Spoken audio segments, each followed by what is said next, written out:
toutes et à tous, j'espère que vous allez bien en ce plein milieu de semaine. Je vais vous inviter à vous lever, on va commencer sans plus tarder.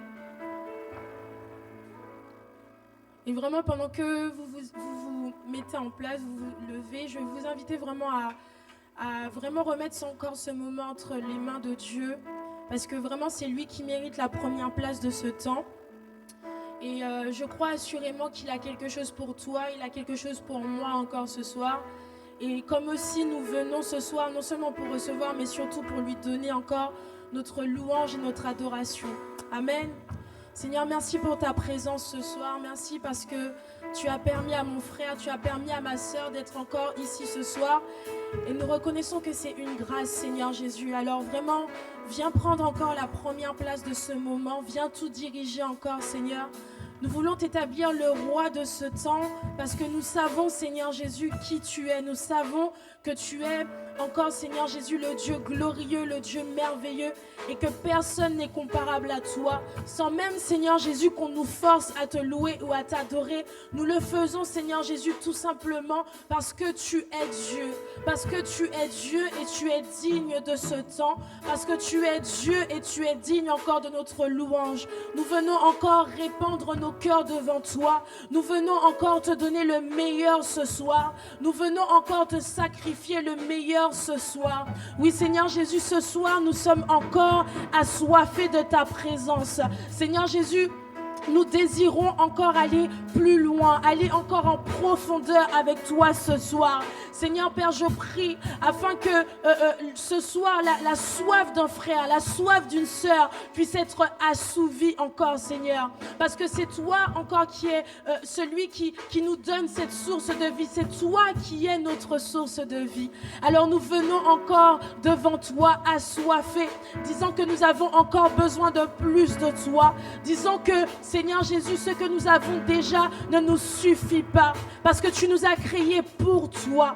Alors nous venons à tes pieds encore pour te louer, pour t'exalter. Quelle que soit la situation par laquelle nous passons, quelle que soit la situation peut-être notre famille passe, quelle que soit la situation par laquelle peut-être nos collègues passent, nous venons avant tout devant toi, Seigneur, car tu es notre source, car tu es notre source.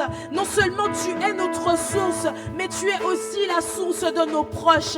Et je crois, Seigneur Jésus, qu'en étant ici, Père, tu nous permets de pouvoir déverser aussi sur nos proches la source que tu es, cette source abondante que tu es. Merci encore. Je pense, Seigneur Jésus, dès maintenant à Timéo, Seigneur Jésus. Alors que nous sommes ici, nous le remettons encore entre tes mains. Nous prions encore pour sa vie. Seigneur, alors que nous sommes ici, nous sommes ce passage de bénédiction pour sa vie. Nous le plongeons encore dans ton sang précieux et nous déclarons encore que par tes meurtrissures, il est guéri. Seigneur, par notre présence spirituellement, tu le localises encore. Et je crois, Seigneur Jésus, que cette maladie n'est pas pour la malédiction, mais elle est pour ta gloire. Alors sois glorifié encore dans la vie de Timéo, mais aussi dans sa famille, Père, dans le nom de Jésus-Christ. Merci pour ta présence, Seigneur. Et nous pensons encore à toutes ces personnes, Seigneur, que peut-être que tu as quelqu'un en sujet encore ce soir. Nous savons encore, Seigneur, parce que nous sommes ici, que par notre intercession, Seigneur, que parce que nous sommes assoiffés de toi, que parce que nous sommes assoiffés de toi, Seigneur Jésus, tu es capable de faire. Tu es capable de faire.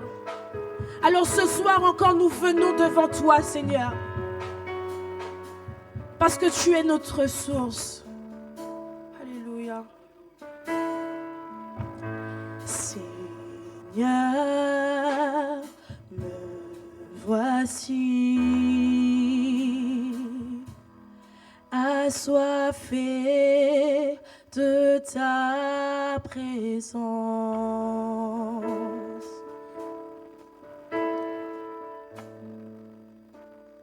Père, entends mon cri,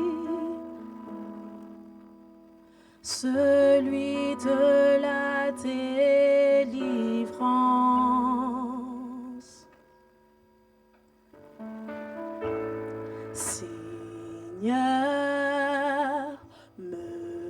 voici. Est-ce qu'on peut le dire ensemble? Assoiffé de ta présence. Oui, Père, entends. Père, entends mon cri. Celui de la délivrance. Est-ce qu'on peut encore le redire? Seigneur, me voici. Seigneur, me voici. Assoiffé de ta présence. Père, entends mon cri. Père, entends mon cri.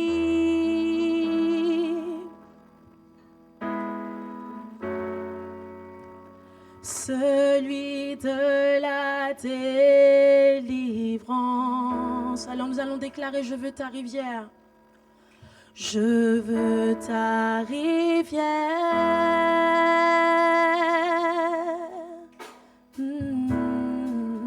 Je veux ton amour afin de devenir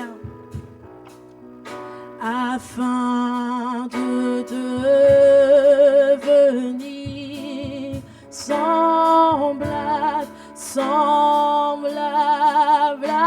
Alors que ma coupe déborde ce soir, que ma coupe déborde, que mon cœur soit rempli. Viens transformer ma vie, former ma vie, que ma coupe déborde de joie et de l'esprit. Viens Jésus, change-moi. Oui, fais-le,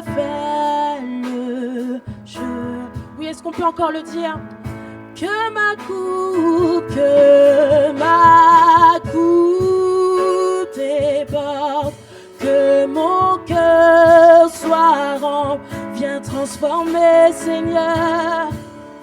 Oui, que cela soit une prière ce soir. Oh, que ma coupe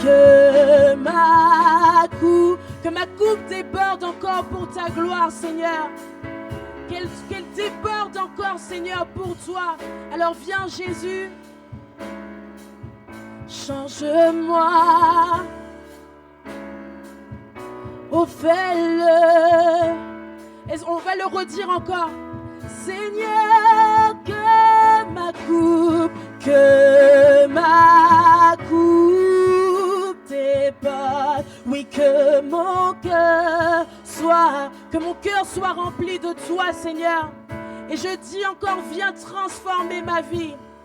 Oh oui, que ma coupe, Seigneur, que ma coupe déborde de joie et de l'esprit. Alors viens Jésus, change-moi. Fais-le, je te prie. Viens Jésus,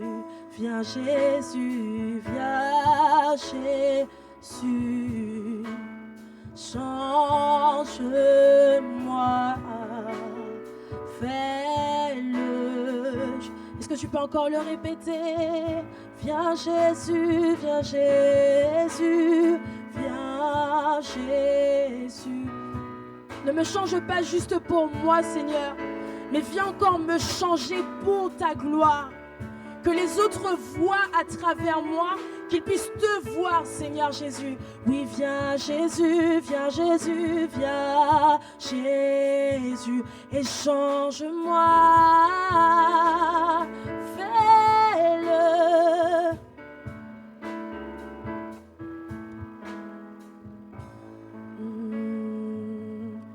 Je t'abandonne tout, Seigneur, ce soir, et tout ce que j'ai, je te le donne, je t'abandonne, je t'abandonne de tout, Seigneur, tout ce que j'ai, je te le donne, Seigneur. Je te le donne, oui, je t'abandonne de tout, Seigneur, tout ce que j'ai, je te le donne, sans rien garder, oh, sans rien garder, sans rien garder, sans rien garder, sans rien garder, oui, sans rien garder, sans rien garder, sans rien garder, sans rien garder, sans rien garder, sans rien garder. Je t'abandonne, je t'abandonne tout, Seigneur, tout ce que j'ai, je décide de te le donner, je t'abandonne. Oui, c'est la décision que je prends encore ce soir, Seigneur. Même ce qui est le plus précieux, je te le donne encore. Que j'ai, je te le donne sans rien garder, sans rien garder, sans rien garder. Oui, sans rien garder. Oh, sans rien garder. Sans rien garder, oui Seigneur, sans rien garder, même ce que j'ai de plus précieux, je te le donne sans rien garder, sans rien garder, et tu es mon désir. Alléluia. Tu es mon désir, oh, tu es mon désir. Plus tu le dis, plus tu le fais encore monter en premier dans ta vie. Jésus, tu es mon désir, oh oui, tu es mon désir, Jésus, tu es mon désir.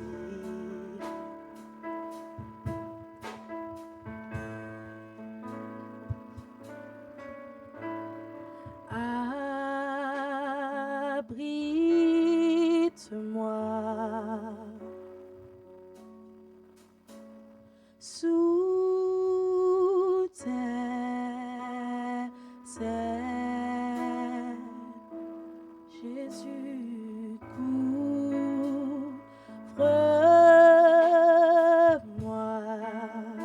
par ta main puissante, par ta main puissante. Est-ce que tu peux encore le redire? Abrite-moi, Seigneur, abrite-moi sous tes ailes, sous tes ailes, et couvre-moi, couvre-moi par ta main, par ta main puisse. Oh, même si les océans tes chaînes, je les traverserai,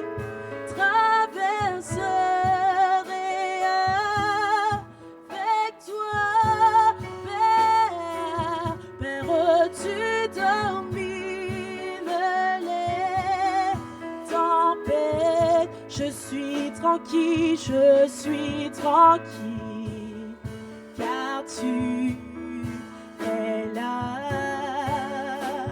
Oui, je suis tranquille, car tu es là. Même si les océans se déchaînent et je les traverserai avec toi. avec toi. Oh Père, Père, tu domines les. Je suis tranquille, je suis tranquille, car tu es là. Je suis tranquille, je suis tranquille, car tu. Dernière fois, même si les océans se déchaînent, oh oui, je les traverserai avec toi, oh Père, Père, tu domines les tempêtes.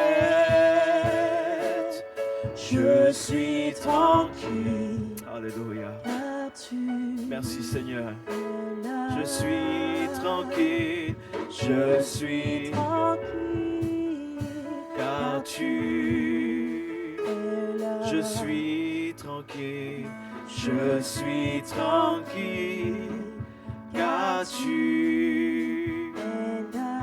Une dernière fois. Je suis tranquille. Car tu Alléluia, alléluia. es là. Amen. Remercions un instant le Seigneur pour sa fidélité. Merci Seigneur car tu es là. Tu es présent, Seigneur, à chaque étape de notre vie. Seigneur, ta fidélité est grande et chaque jour qui passe, Seigneur, mon Dieu, nous rappelle, Seigneur, que tu es là. À chaque étape, Seigneur. Même si on ne le voit pas parfois, Seigneur, même si on a l'impression qu'on est tout seul dans ce que l'on vit, tu es quand même là avec nous et tu marches avec nous, Seigneur. Et dans ces derniers temps, dans ces moments, mon Dieu, de souffrance, de questionnement, de guerre, de bruit de guerre, tu es là également avec nous. Tu demeures fidèle avec nous dans ta grâce. Merci vraiment pour cette assurance que nous avons, que nous ne sommes pas tout seuls, Seigneur, mais que tu es avec nous, Seigneur, tous les jours jusqu'à la fin. C'est ce que tu as dit, c'est ta promesse, Seigneur, et tu es fidèle dans tes promesses, Seigneur. Je te bénis pour ton Église encore qui est là et merci pour l'assurance qui est renouvelée. Une assurance dans ce que tu es capable de faire, dans ce que tu as déjà fait, dans ce que tu feras également. Seigneur, bénis ton Église, bénis, Seigneur mon Dieu, Seigneur, tes enfants qui sont là et ceux qui ne sont pas là. Aujourd'hui, tu prends soin, Seigneur mon Dieu, de nos amis, de nos proches, de nos frères et sœurs. On pense aux Spéganes en particulier. Je te prie de les bénir là où ils sont. Seigneur, tu bénis, Seigneur mon Dieu, nos familles, aussi nombreuses soient-elles. Merci vraiment pour ta grâce infinie et pour tes bienfaits, Seigneur. Au nom de Jésus. Amen. Amen, amen. Quelle joie d'être dans la présence de Dieu. Amen. Vous pouvez vous asseoir un instant et on remercie vraiment le groupe de louanges.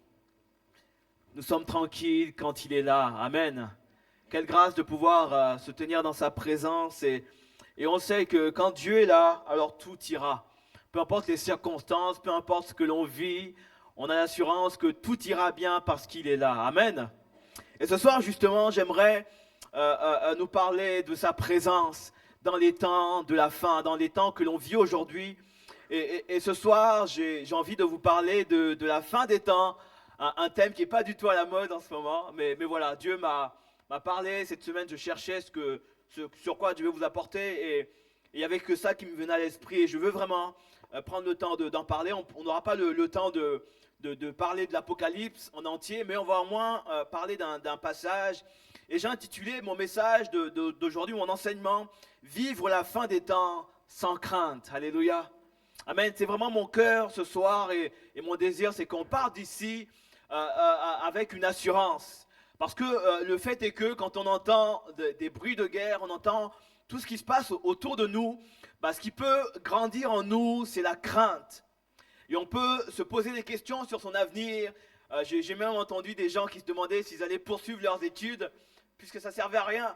Et il y a cette crainte qui prend place parce qu'on ne sait pas ce que nous réserve demain. Et beaucoup de gens sont dans la crainte vis-à-vis par rapport à tout ce qui se passe. Et la Bible nous dit, et c'est notre passage de départ dans Matthieu, chapitre 24,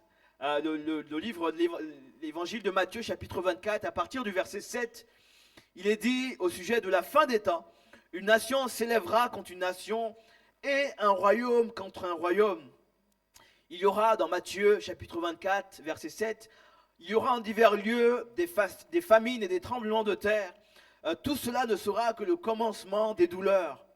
Alors on vous livrera au tourment et l'on vous fera mourir. Vous serez haïs de toutes les nations à cause de mon nom. Alors aussi plusieurs succomberont et ils se trahiront, se haïront les uns les autres. Plusieurs faux prophètes s'élèveront et ils séduiront beaucoup de gens. Et parce que l'iniquité se sera accrue, la charité du plus grand nombre se refroidira. Mais celui qui persévérera jusqu'à la fin sera sauvé. Cette bonne nouvelle, verset 14, du royaume sera prêchée dans le monde entier pour servir de témoignage à toutes les nations. Alors viendra la fin. Amen. Quel passage qui fait du bien à notre âme.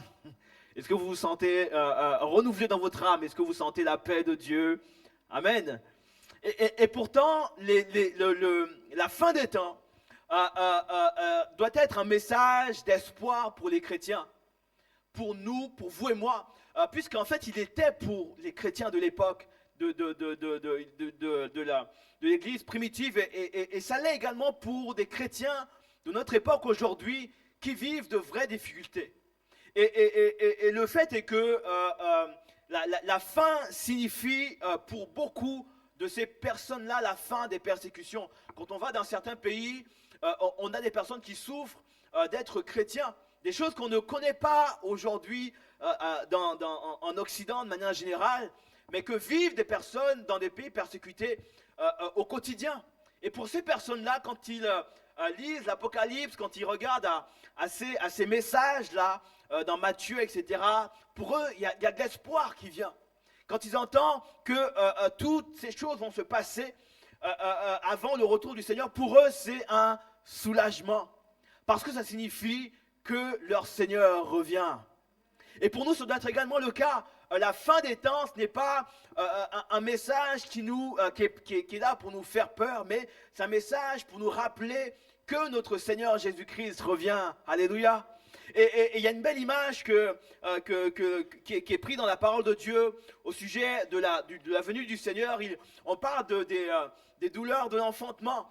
Et je n'ai pas la prétention de savoir ce que c'est, d'accord? Je ne vais pas trop me lancer dans ça puisque je n'ai aucune idée de combien ça fait mal, mais apparemment ça fait mal. Et mon épouse disait qu'elle a vu quelque part que ça représentait, c'était comme si, la douleur qu'on ressent, c'est un peu comme lorsqu'on vous brisait, je ne sais plus combien de côtes, on avait à peu près la même douleur, voilà, on avait une douleur intense. Et quand on a ces douleurs d'enfantement, il y a quelque chose qui prend place ici, qui fait mal. Et toutes les femmes qui ont donné naissance savent que lorsqu'il y a des contractions qui viennent, c'est douloureux. Mais la finalité, c'est un bel enfant qui va arriver. Et c'est ça qui permet à la femme, à une personne qui s'apprête à donner naissance de l'espoir en disant « Et je vais pendant un temps avoir ces douleurs-là, mais la finalité, c'est un enfant. » Et la finalité de tout ce que l'on vit là, c'est le retour de notre Seigneur Jésus-Christ.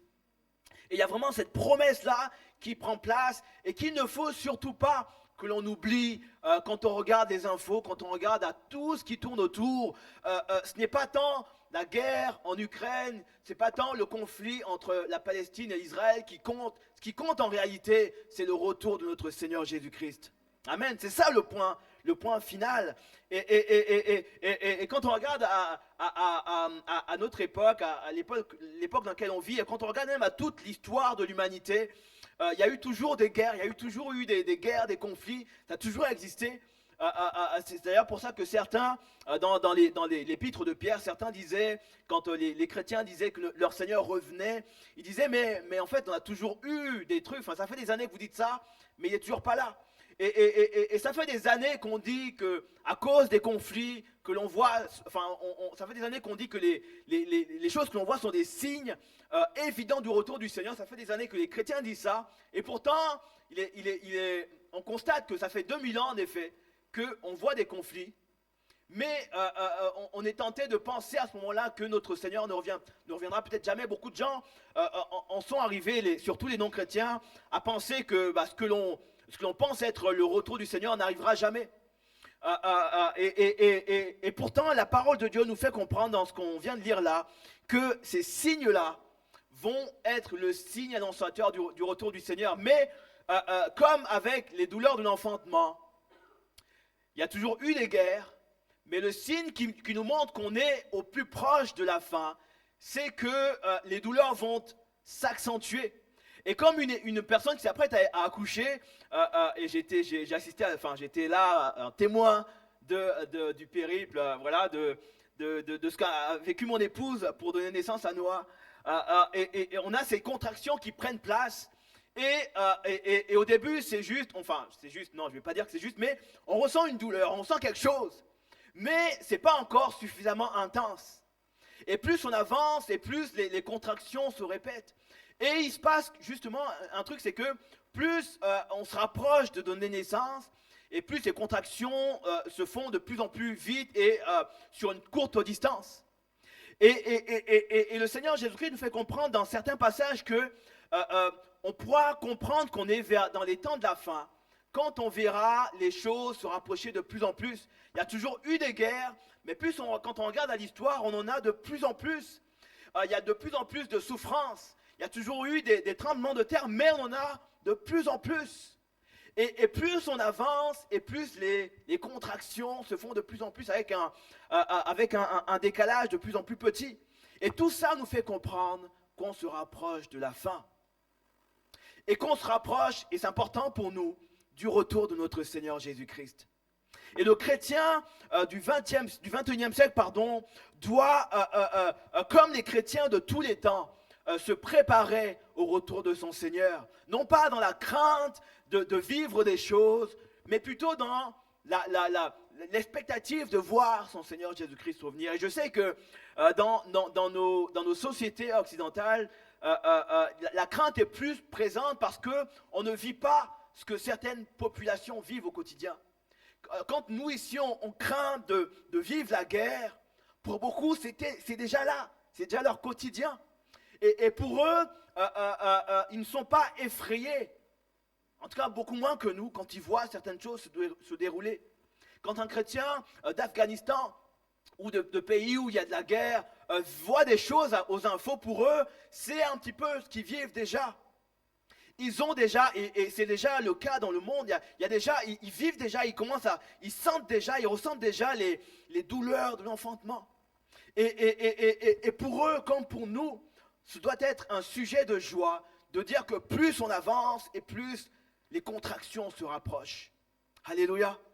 Et la Bible nous fait comprendre très clairement, et le pasteur Denis en a parlé au précédent message, que l'on est là, et on n'aura pas le temps de prendre des versets qui parlent de ça, mais quand on regarde à tous les signes, je ne dis pas que demain ce sera la fin, je ne dis pas que la semaine prochaine ce sera la fin, le retour du Seigneur, mais je dis quelque chose, c'est que plus on avance et plus on se rend compte qu'on est vraiment proche. Et nous chrétiens, on doit plus que jamais rester en éveil, et surtout ne pas se laisser emporter par la crainte qui prend place également dans le monde.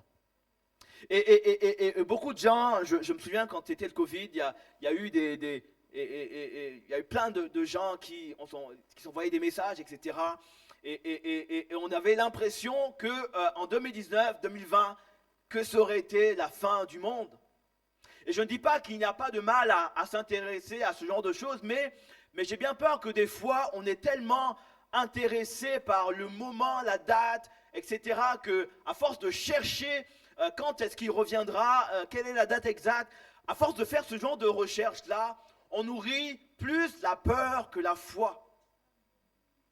Et il est important que l'on revienne à quel est le but de tout ça. Qu'est-ce qui va nous motiver? Qu'est-ce qui doit me motiver au quotidien? Est-ce que ce sont les choses qui sont annoncées, les conflits, les guerres, etc. Ou est-ce que c'est le point final? C'est quoi qui m'intéresse? Et j'aimerais vraiment qu'à la fin de cette réunion-là, que l'on revienne, si ce n'est pas le cas, que l'on revienne au but final, à pourquoi est-ce qu'il y aura une fin. C'est pas tant pour vivre des guerres, c'est pas ça le plus important. Et je ne vais pas vous dire que vous n'allez pas, je ne vais pas vous dire aujourd'hui que l'Église ne va pas souffrir ou pas, etc. Je ne vais pas vous dire que vous n'allez pas, que la France ne va pas vivre des choses.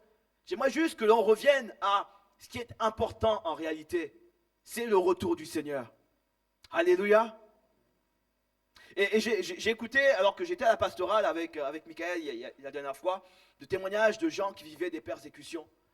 Et souvent, quand on regarde la fin du monde, on la redoute justement à cause des signes, à cause des guerres, à cause de tout ce qu'il y a autour. Et de fait, on redoute quelque chose qui est censé être une bonne nouvelle pour nous. Parce qu'on n'est pas habitué, et personne ne s'habituera jamais à la souffrance, ok? Mais quand on voit tout ce qui se passe autour de nous, ce qui peut empêcher le chrétien d'espérer la fin, c'est justement le fait qu'ils se disent que la fin est associée à des conflits, à des guerres, etc. Et c'est important que nous, chrétiens, que l'on arrête de regarder à ces choses-là qui sont des signes, mais qu'on regarde, on focus vraiment sur l'enfant, sur le retour du Seigneur. Comme une épouse, il y a les contractions, il y a des choses autour, oui, c'est vrai, mais le plus important, c'est ce qui va se passer à la fin de tout ça. Amen. Alléluia. Et souvent, l'une des choses qui font que nous, chrétiens, on a peur justement quand on parle de la fin du monde, c'est qu'on est plus concentré sur les signes plutôt que sur l'avènement, sur ce qui va se passer, sur le retour de notre Seigneur Jésus-Christ. C'est ça le plus important pour vous et moi. C'est que le Seigneur revient. Alors c'est une bonne nouvelle parce que la Bible nous fait comprendre que lorsqu'il reviendra, lorsque la fin prendra place, lorsque le Seigneur reviendra, c'est pour nous rémunérer, c'est pour la justice. C'est pour restaurer toutes choses. Et ma prière ce soir, c'est que vraiment, que l'on revienne à ce qui est important, à savoir Jésus-Christ au centre. Et le but de mon message de ce soir, et c'est pour ça que j'ai intitulé ainsi, c'est vivre la fin des temps, que l'on vive ces temps de la fin. Peu importe combien de temps ça va durer, 1 an, 10 ans, il y a des gens qui parlent de 2030, je n'ai pas de date, et ce n'est pas ce qui est important. Mais peu importe la date, l'heure, etc. Et aussi, on veut pas n'a pas voulu qu'on sache ça pour une raison. J'aimerais vraiment que peu importe la durée que ça va mettre, que l'on reste sans crainte, que l'on reste en paix, vraiment. Et que l'on reste concentré sur ce que Dieu nous a dit. Pour plein de raisons. Et la première raison qui devrait nous pousser à ne pas avoir peur de ce qui se passe, de ne pas avoir peur de tout ce qu'il y a autour de nous, de ne pas avoir peur d'allumer la télé, et si vous pouvez, éteignez-la carrément, voire vendez-la, hein, ça vous fera du bien.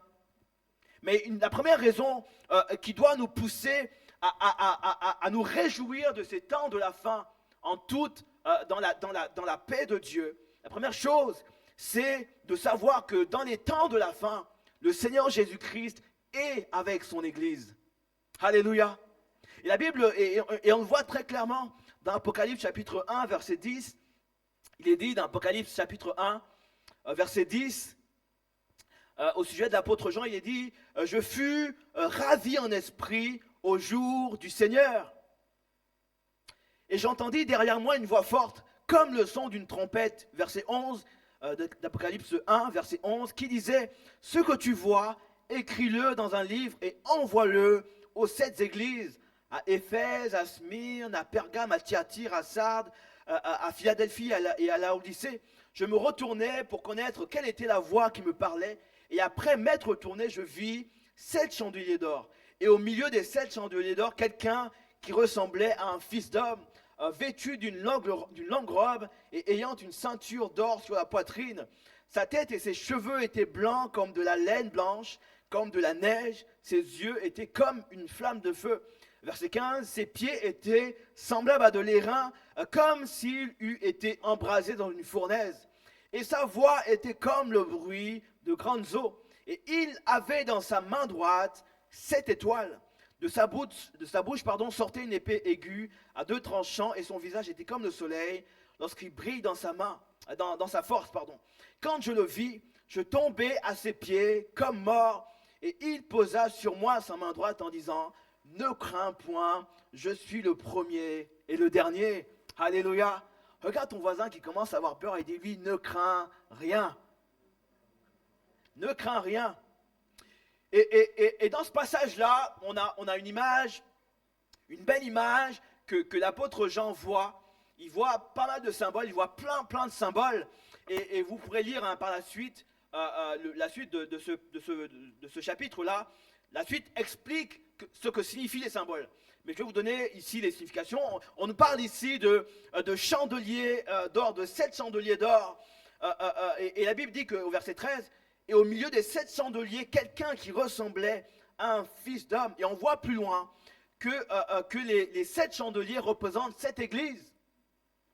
Et cette église ici qui sont citées, Éphèse, etc., on a 7 églises qui sont là, que l'apôtre Jean voit. Et la Bible décrit ensuite un homme, quelqu'un qui a une apparence ici d'homme et qui est décrit de manière incroyable. Et la Bible dit que cet homme-là, cet être-là, est au milieu des 7 chandeliers d'or. Et on comprend ici que c'est le Seigneur Jésus-Christ qui est au milieu de ces 7 chandeliers d'or. Comme pour dire ici que son Église est dans le monde et l'Église est là, mais Jésus-Christ est quand même présent dans son Église. Et moi, lorsque j'étais plus jeune, et on a peut-être tous vécu ça à un moment donné dans notre époque, très petit, quand on était petit, j'avais un ami d'enfance qui était un peu plus grand que moi, qui devait avoir 3-4 ans de plus que moi, mais qui était mon ami, je ne sais pas pourquoi, il voulait être mon ami, et j'ai accepté. Mais il était très grand et très costaud. Et je me souviens qu'en sa présence, je pouvais faire ce que je voulais avec plein de gens. Je pouvais être un peu plus orgueilleux, entre guillemets, parce qu'il était à côté de moi. Et beaucoup ont fait ça, certainement. Parce que la présence de quelqu'un, savoir qu'on a quelqu'un avec nous, va déterminer notre attitude envers les personnes extérieures. Quand tu ne sais pas que quelqu'un de costaud, de puissant à côté de toi, tu as donc des raisons d'avoir peur. Mais quand tu sais qu'il y a quelqu'un de fort et qui t'aime, qui t'apprécie, qui est avec toi, alors tu n'as pas à craindre quoi que ce soit. Et la Bible nous fait comprendre ici qu'alors que l'Église est là, alors que l'apôtre Jean voit cette Église, alors qu'à l'époque, les chrétiens étaient persécutés, l'apôtre Jean voit Jésus-Christ au centre de l'Église, comme pour dire « Hey, je suis avec vous ». Il y a des géants qui sont là, il y a des méchants, il y a des personnes qui en veulent à votre vie, mais moi je suis au milieu de vous. Et ce qui est important pour vous et moi, au-delà de tout ce qu'il y a autour, c'est de savoir que Jésus-Christ est avec nous. C'est vraiment ça qui est important. Et si Jésus est avec nous, personne ne pourra être contre nous. Ça ne veut pas dire qu'il n'y aura pas de persécution. Ça ne veut pas dire qu'on ne va pas essayer de nous attaquer comme avec mon ami là. Ça veut dire que si on est attaqué, il y a quelqu'un qui est là pour répondre à notre place. Et souvent, on a la crainte et on est dans cette peur qui est normale. Je ne dis pas qu'il ne faut pas avoir peur, c'est normal. Quand on voit certaines images, on peut vite se retrouver à avoir peur et c'est normal. Mais c'est important surtout de se rappeler avec qui on est. Et si tu ne sais pas avec qui tu es, c'est peut-être le moment de se poser la question de savoir avec qui tu passes tes journées. Peut-être que c'est peut-être le moment de te demander qu'est-ce qui marche à mes côtés. Et si tu ne sais pas qui c'est, commence à prier le Seigneur. Et peut-être qu'il y a besoin de revenir à un moment donné peut-être que tu t'es un peu éloigné de la personne avec qui tu étais censé être. Et c'est peut-être le moment de revenir à cette personne-là. Souvent la crainte est juste due au fait qu'on est tellement loin de celui qui est capable de nous garder, qu'on a peur et on ne sait pas qui va venir à notre aide. Et c'est le moment peut-être pour toi, pour moi, de revenir dans la présence de celui qui est capable de nous garder. Amen. Alléluia. La Bible dit que Jésus-Christ était au milieu de son Église. Et c'est pourquoi plus loin, il va dire ceci à l'apôtre Jean qui tombe. Il dit, ne crains point, je suis avec toi. Je suis avec vous. Au-delà du fait qu'il il va se mettre, il va s'allonger comme mort non seulement parce qu'il voit le Seigneur et ça nous dit à quel point c'était puissant. Moi, j'imagine même pas à quel point c'était immense puisque il voit une image et tellement fort qu'il tombe comme mort. Ça nous dit à quel point la gloire de Dieu resplendissait. Ça nous dit surtout à quel point notre Dieu, le Dieu que l'on sert, et c'est important de se rappeler, est plus puissant que le monde dans lequel on vit. Alors oui, il y a des pays qui ont la bombe atomique, il y a des pays qui ont des choses, mais on a un Dieu qui est capable de nous garder en toutes choses. Alléluia. Amen. Alléluia. Et il est au milieu de son Église. Et plus loin, il est dit, dans la description que l'apôtre Jean fait, il est dit au verset 16, que non seulement il avait vu des chandeliers, la Bible dit dans Apocalypse chapitre 1, verset 10, il est dit, il avait dans sa main droite 7 étoiles, et de sa bouche sortit une épée aiguë. Mais ce qui est important ici pour moi, c'est, il avait dans sa main droite 7 étoiles. Et plus loin, vous pourrez lire dans la suite du passage, la Bible dit que les 7 étoiles représentent des messagers, etc. Ça représente un petit peu les leaders de cette église. Et ça nous parle ici de la place que, en tant que serviteur, on occupe auprès de Dieu. La bonne façon d'être en sécurité au max, c'est de servir le Seigneur. C'est pourquoi la Bible nous rappelle, cherchez premièrement le royaume et la justice, et toutes les choses que tu veux reviendront par-dessus tout. Quand tu commences à te concentrer sur ce que Dieu fait, le Seigneur, qui est un juste rémunérateur de ceux qui le cherchent, rémunère ceux qui le servent. Et la Bible dit, et la signification ici des étoiles, c'est les serviteurs des églises, mais la main droite, il faut comprendre que lorsqu'on parle de main droite dans la parole de Dieu, ça représente la puissance, ça représente la puissance de Dieu. Et la Bible dit que Dieu, dans sa puissance, il garde ses enfants dans sa main. Et ça nous fait comprendre que, ça nous permet de comprendre que non seulement on est préservé de tout ce que l'ennemi a contre nous, mais le Seigneur nous garde non pas dans sa main gauche, mais sa main droite. Comme pour dire qu'il y a une puissance qui est tellement puissante ici, qui est si importante, que quoi qu'il t'arrive, je suis capable de te secourir dans ce que tu vis. Pour dire ici que le Seigneur Jésus-Christ est capable de garder ses serviteurs de tout ce qui va potentiellement arriver. Et quand je dis ça, je pense à tout qui pourrait arriver. Encore une fois, je ne sais pas comment vont évoluer les événements. Je ne sais pas ce qui va se passer et on pourrait spéculer, et il y a tellement de théories dans le monde chrétien sur la signification de plein de choses. Mais ce qui est important vraiment, ce n'est pas tant ce qui va arriver. Ce qui est important pour toi et moi ce soir, c'est pas les signes, c'est qui est avec moi. C'est qui me tient dans sa main droite. Alléluia. Et c'est important que tu comprennes que le Seigneur Jésus-Christ, lorsque tu t'occupes de ses affaires, va s'occuper des tiennes également. Dans ces moments de trouble, dans ces moments de la faim.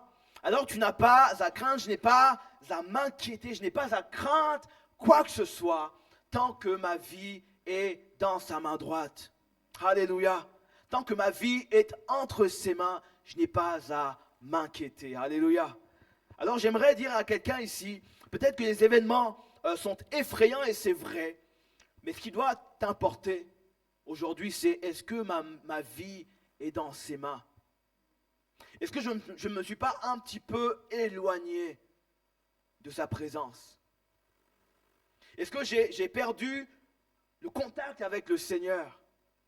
Parce que si vous vous retrouvez à perdre le signal, alors que vous avez votre radio d'allumé, vous perdez le signal avec le Seigneur, vous allez capter à un moment donné d'autres signaux, d'autres infos, d'autres choses qui vont venir perturber votre esprit. Et il y a tellement aujourd'hui de signaux, tellement de médias, tellement de choses qu'on entend par-ci et là. Même dans le milieu chrétien, on entend plein de choses. Et ma prière et mon propos aujourd'hui, c'est de dire, reconnecte-toi au vrai signal. Reconnecte-toi à celui qui est capable de te garder en toutes choses, qui est capable de garder, le Seigneur parlait de ça, il y a quelqu'un qui est capable, c'est vrai, de faire du mal à la chair, Mais notre Seigneur est capable de nous garder, de garder notre âme. Et c'est vraiment ça qui est le plus important. Et je sais que lorsque je parle de ça, on n'est pas très à l'aise avec cette idée-là. Mais encore une fois, en parlant de ça, lorsque je parle de ça, je me dis que on a parfois été tellement habitués, et c'est bien, je prie que l'on reste comme ça, ad vitam aeternam, dans cette paix. Et on doit prier, on va le voir un peu plus loin, on peut le voir dans Jérémie, hein, que le Seigneur Jésus-Christ nous encourage à prier pour la ville où on est, le pays où on est, etc. Mais souvent, de vouloir uniquement notre sécurité, et je ne dis pas qu'il faut aller chercher à se faire mal, mais vouloir focus uniquement sur ça, en oubliant le reste. Je trouve ça parfois, en parlant de moi uniquement, pas de vous évidemment, mais quand je pense à moi, quand je me retrouve à m'inquiéter d'avoir mal, parce que c'est la fin des temps, bah, je trouve égoïste de penser comme ça, quand je pense à mes frères pour qui c'est leur quotidien, pour qui c'est une réalité. Et on ne veut tellement pas souffrir que l'on prie pour tout, sauf pour son retour. Amen. Et je prie vraiment, et c'est ma prière, c'est mon cœur, c'est mon désir, que l'on arrête vraiment, ça fait 3 fois que je dis ça, mais que l'on revienne à ce qui compte vraiment. Seigneur, c'est quoi? Qu'est-ce que tu veux que je fasse? Moi qui suis dans ta main droite, quel est le but de ma vie ici à Troyes? Qu'est-ce que tu veux que je fasse dans la ville de Troyes? C'est quoi ton projet, Seigneur, pour moi? Tu me dis de chercher premièrement ton royaume. Qu'est-ce que tu veux que je fasse? Je veux arrêter de me demander quel sera le prochain signe qui me fera savoir que ceci, etc., que tel va attaquer ça. Je ne dis pas que ce n'est pas bien, etc. Mais j'aimerais revenir non pas au signe, mais à celui qui va revenir bientôt. Et lorsque je vais commencer à me concentrer sur le retour, je ne vais plus avoir la crainte de son retour, je ne vais plus avoir la crainte des événements. Je vais rester concentré sur ça et je vais me préparer à ce qu'il revienne. On est parfois tellement occupé à avoir peur qu'on n'est plus occupé à son retour. Et j'aimerais, c'est mon cœur encore une fois, que l'on revienne à juste Seigneur, je veux rester fidèle, je veux marcher comme tu le veux. Alléluia. Alors le Seigneur s'adresse à ces églises pour, non seulement des églises physiques, hein, puisqu'il y a vraiment eu ces églises-là qui sont citées, Éphèse, etc., elles ont existé. Et d'ailleurs, ça m'a fait penser à un truc en préparant ce message. Alors que l'apôtre Jean écrit, note ce qu'on lui dit de noter, il va envoyer ce message aux 7 églises. Et moi, et on sait comment ça se passait, hein, il recevait des lettres et il les lisait dans l'église, dans l'assemblée. Et moi, je pense à ce chrétien qui n'était pas là ce jour-là, parce qu'il avait aquaponé.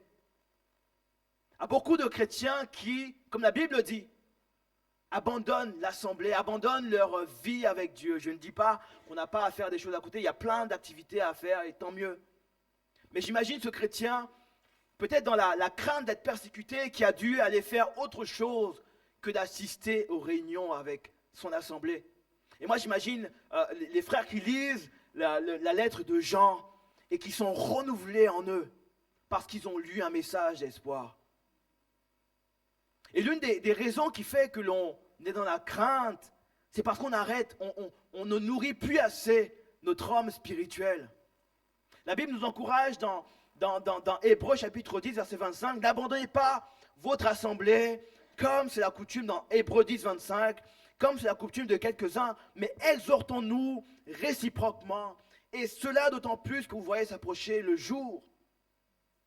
Tous les chrétiens qui étaient là à Éphèse, Laodicée, etc., qui ont reçu, à qui on lisait la lettre, je suis persuadé que ces chrétiens qui étaient au rendez-vous, à la bonne heure, à la réunion, sont sortis de là renouvelés dans leur foi. Parce qu'ils assistaient aux assemblées, parce qu'ils étaient présents. Et l'une des choses qui feront, l'une des choses qui feront qu'on va se retrouver avec des chrétiens qui vont se nourrir de peur, etc., c'est qu'on va non seulement être moins assidus à nos réunions, à nos assemblées, et là je ne parle pas seulement des réunions du mercredi, je parle de tout, chaque moment où on peut se retrouver entre frères et sœurs, aux réunions de jeunes, aux réunions des hommes, aux réunions des femmes, aux groupes de maison, des moments comme ça, qui sont des moments spirituels où on grandit. Et peut-être qu'on n'a pas tous le même emploi du temps, et je sais que c'est toujours très compliqué pour chacun d'entre nous, mais ce qui est important, et c'est le but de ces réunions-là, c'est que vous soyez nourris spirituellement. L'homme spirituel, dans ces temps de la fin, doit être nourri. Il faut, et je dois, affamer l'homme charnel pour laisser l'homme spirituel prendre sa place. Et lorsque je vais laisser l'homme spirituel grandir en moi, j'aurai non seulement soif de voir son retour, mais peu importe ce qui va arriver en France, en Europe, etc., je resterai concentré sur le plus important, le retour du Seigneur Jésus-Christ. Alléluia. Ce que tu entends, peut-être ce que tu entends aux infos, sur Internet, etc., nourrit de la peur en toi. Mais je me demande ce qui se passerait si tu arrêtais d'entendre ce qui nourrit tes peurs, justement. Qu'est-ce qui se passerait si tu retirais tout ce qui nourrit tes peurs et si tu remplaçais ça par des choses qui venaient nourrir ton âme, ton esprit?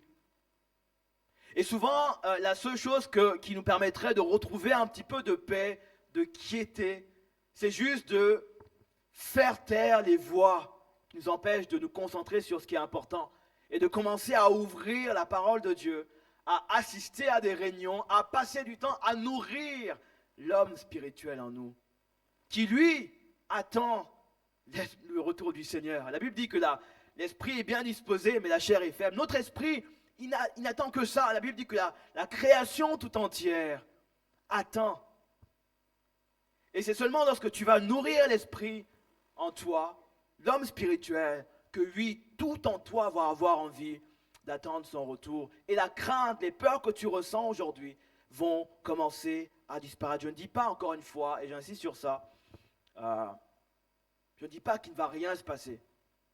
Je dis juste que notre Seigneur Jésus-Christ revient, et il revient bientôt. Il revient bientôt. Et le cœur de l'apôtre Jean, lorsque le Seigneur Jésus-Christ lui donne cette révélation sur les églises, c'était de dire, dis à mes enfants qui sont persécutés que je reviens bientôt. L'Apocalypse, pour eux, c'était une bonne nouvelle. Parce que ça leur disait, ça y est, mon Seigneur revient bientôt. Mon Seigneur va venir me libérer. Lorsque ces chrétiens-là étaient persécutés dans je n'oserais même pas dire, citer les modes de torture de l'époque, mais dans ces moments de souffrance, leur espoir, c'était de relire l'Apocalypse et de dire merci Seigneur, car tu reviens bientôt. Ils n'étaient pas concentrés sur les signes, ils n'étaient pas avec leur calculatrice à faire des calculs sur l'année exacte. Non, leur cœur, c'était de dire mon Seigneur revient et je vais me préparer à son retour. Et il y a cette parabole, je vais finir par ça, cette parabole du Seigneur qui s'adresse à son Église via cette parabole en disant que la fin des temps, ce sera comme un intendant à qui on a donné la direction d'une maison. Et la Bible dit que alors que l'intendant est là, il profite de la maison, etc., il s'occupe, cet intendant le maître va tellement mettre du temps à revenir qu'il va commencer à persécuter même les gens de la maison. Et la Bible dit que le Seigneur va le surprendre, le maître va le surprendre en train de faire ça et il sera mis de côté. Aujourd'hui, on est dans une époque où on sait que le Seigneur Jésus-Christ va revenir. Et ma prière, c'est que tu fasses mieux, que l'on fasse mieux que l'intendant dont il est question dans la parole de Dieu. J'aimerais juste rajouter un truc en plus, c'est que je ne juge surtout pas, je ne juge pas ce monsieur-là, cet intendant dans la parabole, puisqu'on sait très bien ce qui se passe quand on doit s'occuper des choses de Dieu, quand on est depuis des années à travailler pour une œuvre en particulier, quand on doit s'occuper des chèvres, des moutons, des gens qui ne font pas exactement le travail qu'ils sont censés faire, on peut se retrouver à devenir pour eux un persécuteur. Et c'est en ça que je ne juge pas ce monsieur-là. Et parfois, nous-mêmes, on se retrouve comme ça alors que le Seigneur Jésus-Christ revient et il nous a donné l'intendance de cette belle planète. Il nous a donné le pouvoir de prendre soin des uns des autres. Et parfois, vu que ça met tellement du temps, le Seigneur n'est pas revenu, a mis du temps à revenir, on peut se retrouver à se refroidir et à se refroidir dans notre amour pour les uns et pour les autres. Et comme cet intendant a commencé peut-être à persécuter des personnes, à persécuter des gens par nos paroles, par notre attitude. Et le risque pour vous et moi, alors qu'on est tellement endormi dans notre âme parce qu'on ne nourrit pas notre être spirituel, je suis tellement endormi et il y a tellement de choses qu'on m'a fait qui font que je deviens un intendant qui est méchant, etc. Il y a tellement de choses qu'on vous a fait qui vous ont transformé peut-être en intendant méchant que vous oubliez qu'il y a un Seigneur qui revient. Et j'aimerais, comme dans cette parabole-là, faire l'inverse de ce monsieur-là et nous encourager, non seulement à ne pas avoir peur de la fin des temps qui signifie le retour du Seigneur, mais dans les temps qui nous restent là, 30 ans, 15 ans, 7 ans, 2 semaines, que l'on soit un intendant qui fait le travail que Dieu lui a donné de faire et que l'on reste concentré sur ce que Dieu veut que l'on fasse. Et ma prière pour vous, c'est, Seigneur, qu'est-ce que tu veux que je fasse? Dans quel endroit tu m'as positionné? Qu'est-ce que tu veux que j'accomplisse aujourd'hui pour ton Église? Je ne veux pas me concentrer sur les signes. Je veux être un intendant qui va attendre et qui va faire le travail d'un intendant. Alléluia. Et ma prière pour vous, c'est ça. C'est je ne veux plus vivre dans la crainte. Je ne veux plus vivre dans la crainte de son retour parce qu'il y a tellement de signes autour qui me font peur et qui nourrissent mon être charnel. Mais je veux me préparer justement à son retour. Alléluia. Comme cet intendant, en faisant du bien, en me réconciliant, en demandant pardon si besoin, en donnant ma vie au Seigneur si besoin, en faisant des choses qui correspondent à ce que Dieu veut pour nos vies. Et c'est alors que je pourrais, comme les chrétiens des premiers temps, et des chrétiens dans plein de pays persécutés, je pourrais avoir la soif de son retour parce que je suis concentré sur l'essentiel. Alléluia. Amen. Est-ce qu'on peut se lever ensemble? On va prier pour finir dans ce sens-là. Seigneur, ce que je veux, c'est vivre la fin des temps sans crainte. Je ne veux pas avoir peur des signes. Et je ne veux pas me concentrer sur ce qui va arriver, sur ces signes. Je ne sais pas si il y aura des bombes, des choses, il y aura certainement, peut-être, on ne sait pas. Mais j'aimerais que l'on revienne juste à Seigneur, qu'est-ce que tu veux que je fasse en attendant que tu reviennes, en attendant ton retour? Qu'est-ce que tu veux que j'accomplisse? Et je veux nourrir mon âme de tout ce qui est bon, agréable et parfait et être prêt quand il reviendra. Est-ce qu'on peut prier comme ça, dans ce sens-là, en disant Seigneur Jésus-Christ, merci vraiment. Merci pour ton retour, Seigneur. Merci pour ce que tu vas accomplir, Seigneur. Et je veux, Seigneur mon Dieu, te demander pardon pour toutes les fois où dans mon esprit, dans mes pensées, je me suis plus concentré sur la souffrance que l'on pourrait vivre ou ne pas vivre, plutôt que sur ton retour, Seigneur Jésus. Alors que partout dans le monde, des chrétiens souffrent pour leur foi, je veux me concentrer, revenir comme eux à ce qui est important, Seigneur Jésus. Et nous voulons revenir à ce qui compte vraiment, à savoir te servir, Seigneur Jésus, à savoir marcher pour toi, Seigneur. Et je te prie encore ce soir pour quelqu'un peut-être qui, parce que le monde dans lequel on vit devient de plus en plus sombre, quelqu'un qui est peut-être tombé dans une peur, Seigneur Jésus, et j'aimerais te prier ce soir afin que la peur soit transformée en espérance, Seigneur Jésus. Que l'espérance commence à revenir et à grandir en nous. Je prie, Seigneur, que, Seigneur mon Dieu, toute crainte soit chassée, mon Dieu, et que la paix, Seigneur, cette paix que tu nous donnes, prenne toute la place. On veut, Seigneur mon Dieu, laisser grandir l'esprit, l'homme spirituel en nous, et que l'homme charnel, Seigneur mon Dieu, puisse s'abaisser, Seigneur. Je te remercie car tu nous appelles à te servir, à différents endroits, et je te bénis pour quelqu'un à qui tu parles ce soir, quelqu'un à qui tu donnes des directives claires sur ce qu'il ou elle doit faire. Seigneur, aide-nous à être comme ces intendants qui te servent. Et je prie également pour ceux qui depuis des années te servent comme intendants et qui peut-être ont à force de souffrance, de choses, on finit par se lasser des gens. Et Seigneur, je te prie de nous aider, de m'aider à ne pas être comme cet intendant, Jésus, qui passe à côté du service que tu donnes. Et j'aimerais, Seigneur, revenir à ce que tu veux que je fasse au quotidien. Je prie que ton Église, que ensemble nous puissions, mon Dieu, nous concentrer sur la mission que tu nous as donnée. Merci pour tes bienfaits. Seigneur, garde nos cœurs et nos pensées en toi. Et je te bénis vraiment pour quelqu'un ce soir qui va rentrer chez lui avec ce désir de te rencontrer à chaque jour, Seigneur Jésus. On ne sait pas quand tu reviens et Seigneur, ce n'est pas ça qui importe, Seigneur. Ce qui importe, c'est qu'on veut être prêt pour ton retour, qu'on veut aspirer à ton retour. Seigneur, on veut nourrir l'être spirituel, mon Dieu, qui est bien disposé, qui attend ton retour, Seigneur Jésus. Merci pour tout ce que tu es. Garde nos cœurs en toi encore, Seigneur. Et bénis encore chacun ici. Seigneur, accompagne-nous dans nos demeures respectives. Et on veut se retrouver dans nos prochains rendez-vous, Seigneur, pour te glorifier. Dans le nom de Jésus. Amen. Amen. Que Dieu vous garde. Partez dans la paix de Dieu. Et on se retrouve samedi pour notre réunion ensemble à 19h. Et les jeunes ont rendez-vous également ici à 19h pour un moment spécial. Voilà, et que Dieu vous bénisse abondamment. Partez dans la paix de Dieu. Amen.